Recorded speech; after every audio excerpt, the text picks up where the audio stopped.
కల్కి చిత్రంలో నిజానికి కల్కి ఆగమనానికి సమయం ఆసన్నమైందని చెప్పారు తప్పితే కల్కిని చూపించలేదు.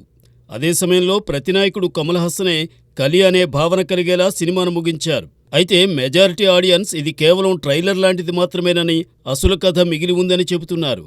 దర్శకుడు నాగ్ అశ్విన్ ఆలోచనలు మాత్రం వేరే విధంగా ఉన్నాయట. మరో 10 రోజుల్లో కల్కి సీక్వెల్కు సంబంధించిన వర్క్ను అతని టీం మొదలు పెట్టేస్తారని అంటున్నారు. చాలామంది అనుకుంటున్నట్టు ఇది ఒక సీక్వెల్తో పూర్తయ్యేది కాదని తెలుస్తోంది. అందుకే నాగ్ అశ్విన్ తెలివిగా వెల్కమ్ టు కల్కి సినిమాటిక్ యూనివర్స్ అని ఎండ్ టైటిల్స్లో వేశారంటున్నారు.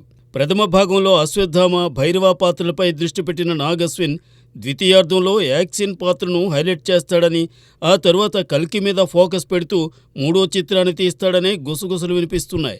అయితే ఇప్పటికే ద్వితీయ భాగానికి సంబంధించిన సగానికి పైగా షూటింగ్ పూర్తయిందని నిర్మాత అశ్విని దత్ చెబుతున్నారు. కల్కి చిత్రానికి ఇటు సామాన్య ప్రేక్షకులే కాదు, సినీ జనం సైతం ఫిదా అవుతున్నారు. South Indian super star Rajinikanth, king Nagarjuna కల్కి టీమును ప్రత్యేకంగా అభినందించారు.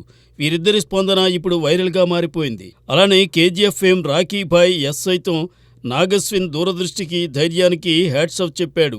ఇక కల్కిలో అశ్వత్థామ నివాసం ఉండే గుడి సెట్ను నెల్లూరు జిల్లాలోని పెరుమాళపురంలోని పెన్నా నది ఒడ్డున ఉన్న శివాలయం స్ఫూర్తి అని తెలుస్తోంది. 300 ఏళ్ల క్రితం నిర్మించిన ఈ ఆలయం వరదల కారణంగా ఇసుకలో కూరుకుపోయి ఇటీవలే కొంతమేరకు బయటకు వచ్చింది. దీనిలోనే సినిమాలోనూ సెట్ వేశారని అంటున్నారు.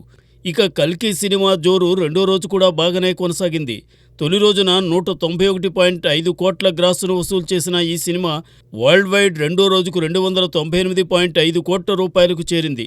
చాలామంది తమని కల్కి పాత రికార్డులను తిరగరాసిందా అని అడుగుతున్నారని స్వప్న దత్ చెబుతూ, ఎవరూ రికార్డులు సృష్టించడానికి సినిమాలు నిర్మించరని, తాము దీనిని అలానే తీశామని ఆమె వివరణ ఇచ్చింది.